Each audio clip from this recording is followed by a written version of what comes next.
Let's Talk Diz, a show that gives you everything you need to know to help make your Disney vacation as magical as can be in just about 20 minutes. I'm your host, Jeff Coviello. With me each week is Disney Master Sandy from Easy Diz by Instant Impressions Travel Services. Sandy, how you doing this week? I'm great. How about you? I'm doing very well. I'm excited to talk about the topic of tonight's program because I feel like I've been waiting for this type of thing for a long time. It's a little bit of a departure from our park experience shows.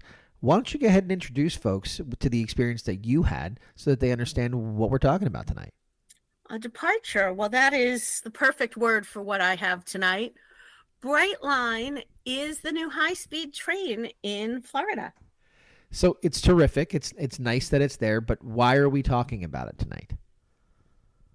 If you've been all over the internet for the last probably 5 years, they've been talking about it. It's been a very they've been long time. talking about this Brightline station at Disney Springs. I want to squash that rumor immediately. This does not go to Disney. Right.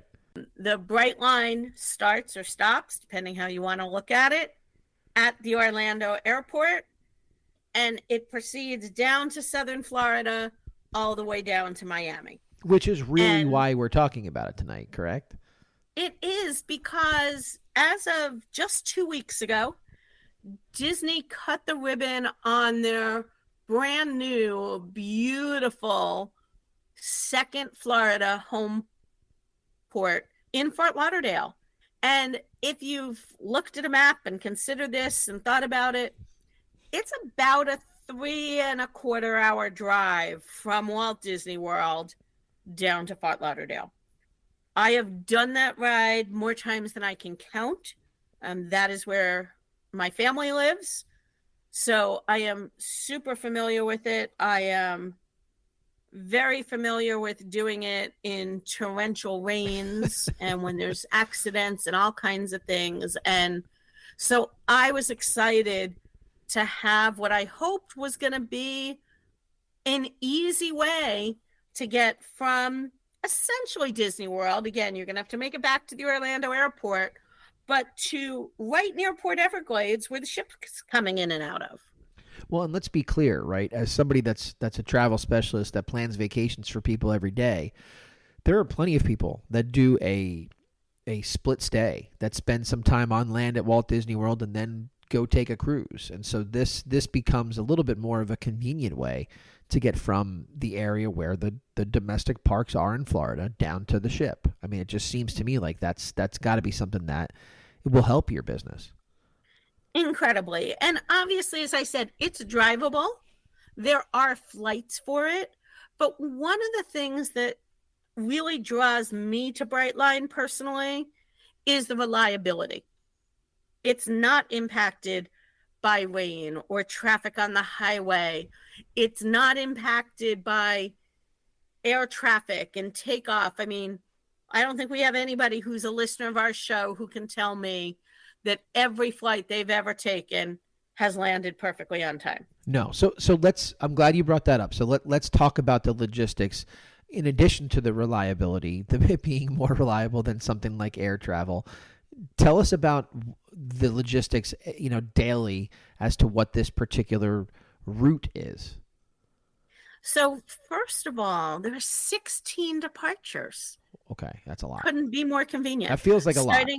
I'm not a train guy, but it does feel like a lot. Starting at 5 a.m., running till 8 p.m. Not exactly on the hour, not exactly every hour, but pretty close. Okay. And what I love about it is how easy it is. We've all been through TSA, and if you're picturing the Orlando airport in your head, even if you've got pre-check or clear reserve, you're still getting to the airport, getting to the TSA line, getting through that scanner, waiting for the monorail, taking the monorail out here. You do go through security here. There is no such thing as pre-check or anything extra, but you can take anything you want with you. So if you rented a car for some reason for your time in Disney, or your Uber driver made a quick stop for you, you can bring food, you can bring drinks, whatever you want through security here, unlike in the airport. So I got to ask you, you're talking about all these departures. And you talked about the drive. What's the time that you're on the actual train? It is long. It's 2 hours and 45 minutes to 2 hours and 55 minutes. But let's compare that to the drive. It's the identical time to the drive. And I kind of want to say it's pretty close to the identical time for flying. And I know you're going to think I've lost my mind when I say that. But because security doesn't work the same way, and because boarding the train doesn't work the same way, you can arrive 30 minutes prior and be early and have 20 minutes to kill.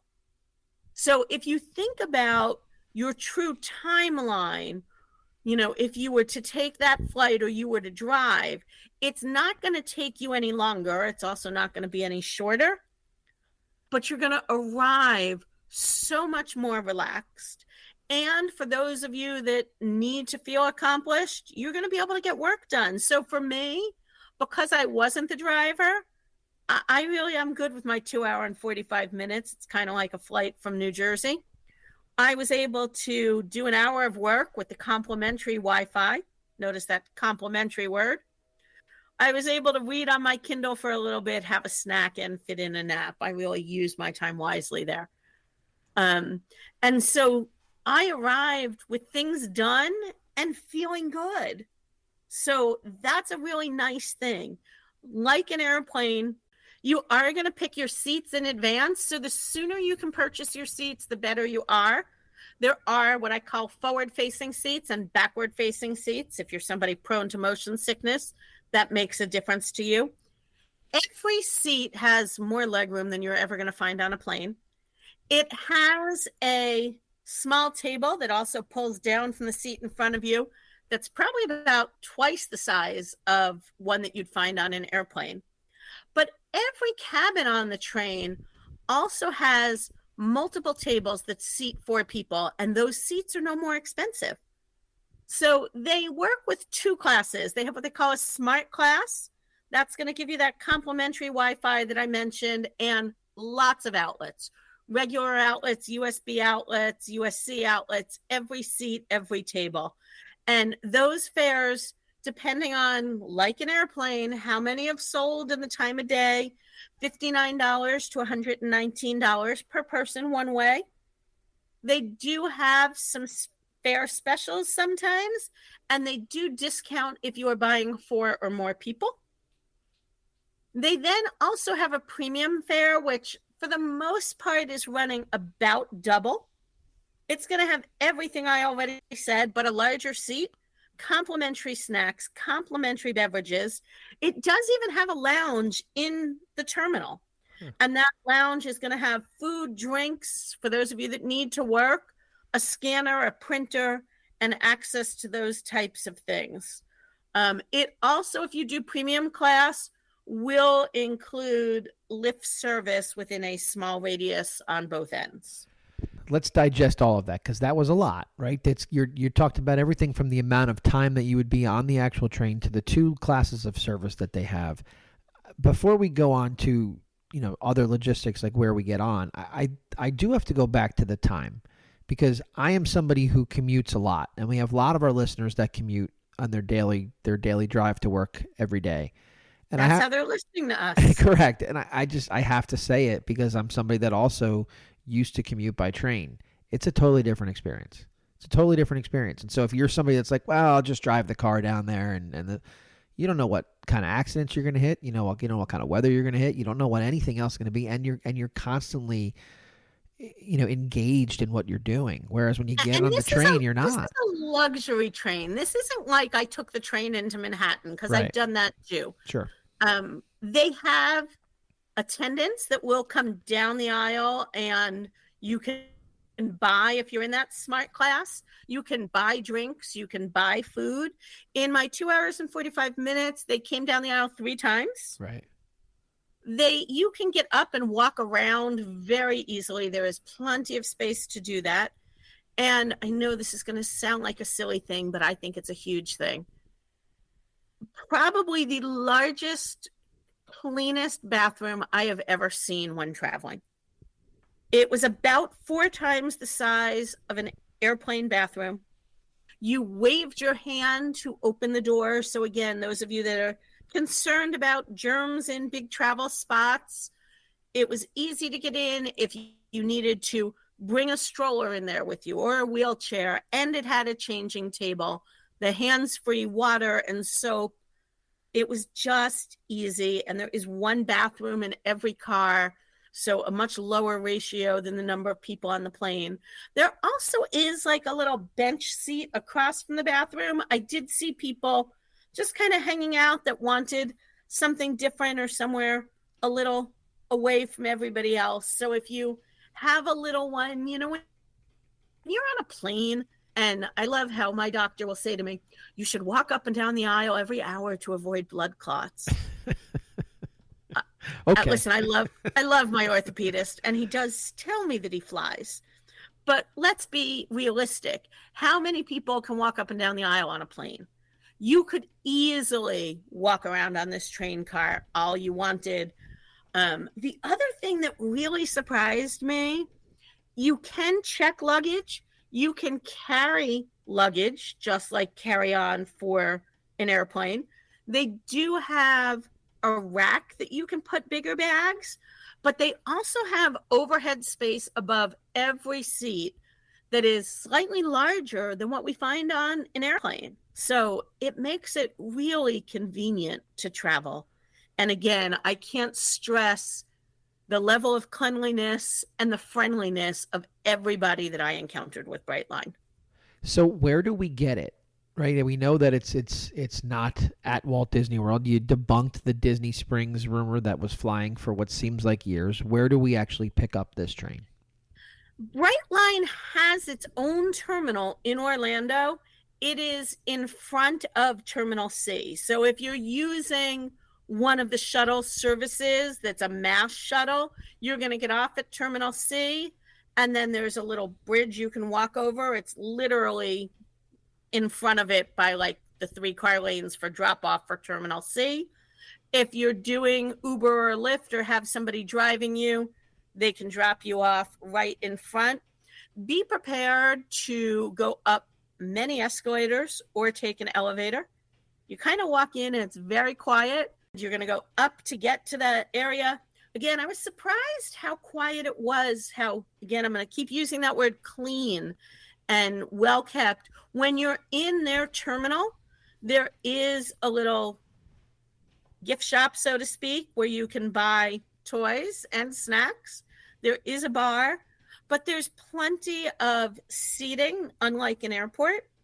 And they had a kids' playroom. It was perfect. About 5 minutes before the train arrives, they will call your train. They only have 2 tracks. They are currently only using one. There is no big confusion. There is no gate moving, but you can't go down to the train tracks. That area is closed until much closer, and then they open the elevators and escalators to be able to head down to the tracks. I will say boarding and deboarding is a quick process.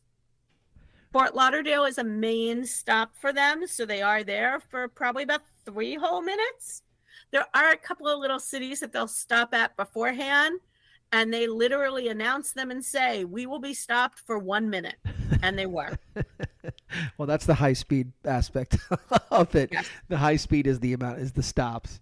You had mentioned Fort Lauderdale. You had mentioned where we pick it up if we're going to Fort Lauderdale. I'd be remiss if I didn't ask this question. If we're leaving from Fort Lauderdale to get back on the train, what's that process like? So the nice thing, if you are taking it from Disney down to Fort Lauderdale, again, you can really, unlike a plane, you don't have to have that huge cushion of time. So for instance, you could take the 7:50 train that gets in at 10:35 or the 8:50 that gets in at 11:40. And when you get off, there is a free shuttle right over to the ships. So that's a definite win. If for some reason you were flying, taking the train and then flying out of Fort Lauderdale Airport, I don't know why you would do that, but the Fort Lauderdale Airport and the Brightline station are about 5 minutes apart. So in pretty close proximity. Most definitely. Is there anything else about this entire experience that you think that is worth mentioning? Again, I just have to say it was fun. I will say there were times looking out the window. We had some phenomenal views of the back of warehouses. The beautiful landscape of the back of warehouse. We had a lot of open fields. It's not quite the backside of water. It's the backside of the warehouse. Backside of water. Yeah. There were a couple of adorable towns we went through. There was one spot that we actually did cross over water. We were over a lake for a little bit. But again, I think it's just if you're trying to get south, between the reliability, the comfort, and the ability to arrive, I think in a better state of mind. I'm going to steal your phrase for a minute, Jeff. You talk about travel friction a lot. I do. And this is the opposite. I don't know what the opposite of friction is, but this is the opposite. Like I said, you could do anything. And my daughter teases me that when we fly, I'm the person that's napping before the plane is even taken off. Yeah, my body is like, oh, airplane must be nap time. Yep. But here, like, I didn't feel cramped at any point. You could stretch your legs and you didn't have somebody reclining their seat into you. And even when it was time to get off the plane, I fly a lot. And I always say the worst part of flying to me is getting off the plane. I hate that we're there. Maybe they don't even have a gate for us, which just sets me off. You didn't know I was coming? Come on. We've been on the schedule for 364 days. Yeah. Here, they know we're coming. You pull in. Everybody gets up and everybody gets off in that 2 minutes. We don't exit a plane in 2 minutes. No. I guess the last thing I will leave people with is the when do you book? I know I had mentioned earlier, you want to book early to get those good fares. If you do need to cancel, you can't get a refund, but you can get a credit towards a future ticket. They are booking 364 days in advance. But what I will say that I have noticed is if you go to look for 364 days from now, instead of those 16 trains a day that I was talking about, you're going to see 3 or 4, and the rest of them are marked as sold out.